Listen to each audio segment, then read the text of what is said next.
Thanks for tuning in. This is Sweet Cyclists. Today we're going to be looking at the Decathlon Triban Disc 105 RC 520 road bike. So here we have the fully assembled Decathlon Triban Disc 105 RC 520. We want to thank Decathlon for providing this bike for this review. As an American, we're really excited to get hands-on with it, as they've only recently opened up stores in the United States, despite having 1,500 worldwide. What's really impressive about this bike is the specs. At only $900, it comes with an 11-speed Shimano 105 R7000 group set, which is really unheard of. You get a full aluminum frame with all the eyelets and fender mounts you would need to go bike packing or commute. You get a really nice matte two-tone color scheme here, and the size frame that we tested is a large, which is about a 56 centimeter bike. You also get tubeless ready wheels, which is again a great deal at this price, with a carbon bladed fork to reduce some of the harshness. The handlebar stems and seat posts are all their internal house brand. You also get hydraulic disc brakes. These are the TRP HY, which are mechanically actuated hydraulic disc brakes that give you great performance on the road. In terms of weight, it's a little bit heavier than you would expect considering it has 105. They claim the large to be about 23.8 pounds. According to our local scale, we came in about 24.5 pounds. What's interesting though is if you weigh the front and rear wheel with all the tire, cassette, rotors, they came in about 4 and 5 pounds each. So you could significantly reduce the weight by upgrading the wheel set. So now let's go over the fit and finish of the RC 520. This is one of the highest spec versions of the Triban line of bicycles. There is a gravel version of this for $100 more with wider tires and different handlebars. And as a part of the Triban line, it's designed to be more aggressive than the entry-level B-twin bikes, but more relaxed than the Van Rysel racy bikes. So as a result, you have this endurance geometry. You'll note it has a tall head tube here, and that brings the front of the bike higher up, and it gives you a more natural seating position and more neutral handling. You also note that they've included a drop seat stay design. As you can see here, the seat stays don't connect with the top tube, and that gives you improved ride as well as better aerodynamics. Color-wise, it's only available in one color, and that's this dark blue navy color. But you'll note that there's a two-tone scheme here. You have the dark blue here, and then this dividing line with the lighter color. That's carried through the bike at the seat tube, as well as the seat stays here. As well as the Triban logo is ghosted on here with that lighter color. So it's a really nice modern look with a sort of matte finish here. So now let's take a closer look at the front end of the bike. What you'll notice throughout the bike is you have this really square profile design with both the top tube and the down tube. It gives it a very distinct look. It's also carried through to the unbranded stem. Here is a 100 millimeter stem that comes with the large size bike. So it's a very unique look overall. You'll also note that the welds are exposed here. With my more expensive felt aluminum bike, that's actually smoothed over to give it a little cleaner look, but not surprising on this price. And the welds are actually pretty well done. They're very even and look consistent. Also note that I've already replaced the bar tape here with this more grippy physique bar tape. I didn't really like the stock foam one, and I also added this little accent color here, and that really complements that rear accent on the seat stays. Here's a side shot of the handlebars. These are really nice drop bars. It's aluminum drop bar with a shallow drop, and as you can see, it has a good extension to it as well, so you can find a variety of positions that match your riding style. Here's the front end of the head tube. I wanted to point out that Decathlon is very subtly placed here with the black outlines. This is consistent with a lot of Decathlon's branding. The Decathlon part is more of a byline rather than being prominently displayed on the bike, and it's a very good look. Also at this angle, you can see the externally routed cables. You'll see that it goes down the fork externally, and then all the rear mechanisms go down the down tube. So it's a little bit cluttered, but again, not surprising at this price range. So another thing I wanted to point out here is the carbon bladed fork. Now a carbon bladed fork will reduce the vibrations and make the ride quality a little bit better. This is not a full carbon fork, but you can see it has these aesthetic elements on the bottom of the fork and it really does help with the ride quality. You won't feel really the harshness, but you'll still get good ride feel. Also note that the external routed cables don't go through the fork, which is a little bit unusual. Typically the fork has a little cable routing in here. Also, you get the eyelet as well as fender mounts, which is another great touch. Here's a close-up of the down tube. You can see Triban here is printed really subtly with that lighter blue color. So now let's take a closer look at that rear junction. This is where the top tube meets the seat tube and you get the seat stays. Again, you'll notice that the welds are all exposed, but again, they're really consistent and clean. You have the offset seat stay here, which is not connected to the top tube for a better ride. And you also see that boundary between the two colors. You have that darker navy blue and the lighter blue here. You get a standard seat clamp here. So here's the rear of that same junction. Again, you can see all the exposed welds here. You have pretty good clearance for the tires, up to 36 millimeters, which is great for off-roading.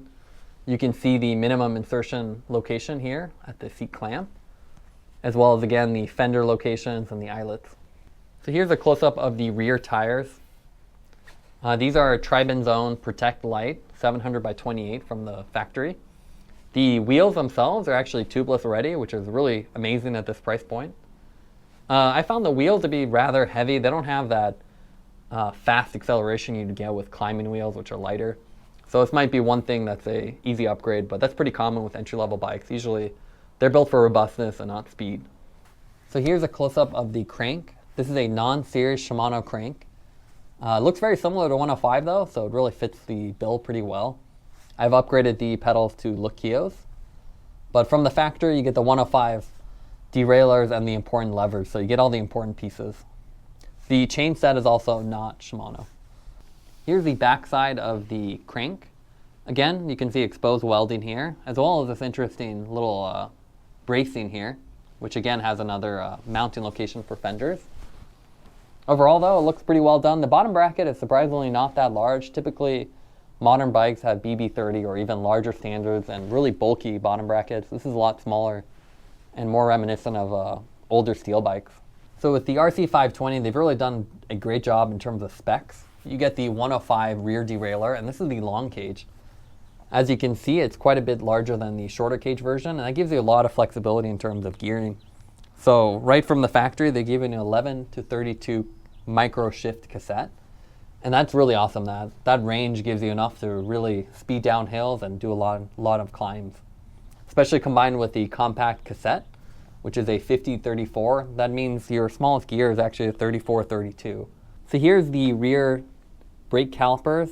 These are TRP Hydros, which are mechanically actuated hydraulic disc brakes. They're really great intermediate between full hydraulic system and a mechanically actuated disc brake. Having ridden mechanical disc brakes, I can tell you they're pretty terrible. I'd much rather have a nicer set of rim brakes. But with these, it's a great in-between. You don't have to run the more expensive levers, but you get the excellent modulation. So if you're going down a hill at 40 miles an hour or just coming to a stop sign, it always feels the same. It's really smooth. What I also wanted to point out here is these are post-mounted, and you can see part of the reason this bike is so heavy is all these welding and the additional brackets here. So you can see it's not a flat mounted. With a lot of carbon fiber bikes, they're really designed with rim brakes in mind, so the actual mounts are flat, so it would be really flush. You wouldn't have to have all this extra additional structure here. Here's the front caliper. Again, same issue. You have post-mounted TRP Hydros, a little bit bulkier. With more expensive bikes, they will be flat mounted, which gives it a much flusher appearance. Also, the cable round here is a little odd. It does have to come all the way around instead of going through the fork. So now let's take the Triban Disc 105 RC520 out on the road. Here I have some footage of me on a local ride, and as you can see, I've already had a professional bike fit done at a local bike shop. Being 6'1" with longer legs, you can see the seat post is rather high. This is the large size frame, which is similar to a 56 centimeter bike. And it's on the lower end of the bikes I typically fit, so I have to have the seat post higher. Overall, I would describe the handling of the bike as being very neutral. Due to that endurance style geometry, the head tube is taller, which means you're in a less aggressive position. And as a result of that, it's less twitchy. So if you're looking for a very aggressive road bike that has fast handling, the Triban's not quite for you. It has a more neutral feel to it, and it's happy to go in a straight line. It also handles well though if you need to do descents, but it's just less eager. Now let's talk about the drivetrain. I really like the Shimano 105 drivetrain on this bike. Unlike a lot of entry-level bikes which have 8 or 9 speed clunky drivetrains, this generation of 105 is really crisp and clean. It's also a modern 11 speed, which gives you great gear range. And with every generation, Shimano also always integrates all the improvements from the Ultegra and Dura-ace lines down to the 105. So this generation 105 is as good as previous generation Ultegras. The levers are also very ergonomic and really easy to modulate. And as I mentioned, I really love the gear ratio on this bike. You can really tell a cyclist put some thought and effort in this with the compact crank and the wide 11-32 cassette on the back. You can really take on a lot of steep climbs while staying in a granny gear, and then also do a fast descend with the higher gears. So now let's talk about the brakes. This bike comes equipped with the TRP HY hydraulic disc brakes, which are mechanically actuated hydraulic disc brakes. I've heard some people say they don't really like this, but I don't think they've actually ridden it. As someone with both rim brakes and TRP mechanical disc brakes, I think these are a really great improvement. They're as good as a really solid rim brake. And even though they're not fully hydraulic, they give you all the benefits of a hydraulic disc brake, which means the modulations are very soft. So whether I'm coming down a steep descent or just going to a local stop sign, it always feels really smooth and very easy to modulate. Another thing is responsiveness.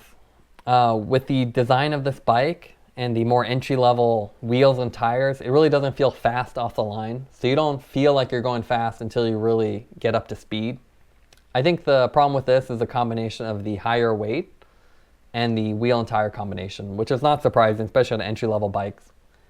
The wheels and tires are great for commuting or off-roading, but if you plan to do longer, faster rides, I highly recommend getting some lightweight climbing wheels and low resistant tires on there. And that's something we're going to explore in the future.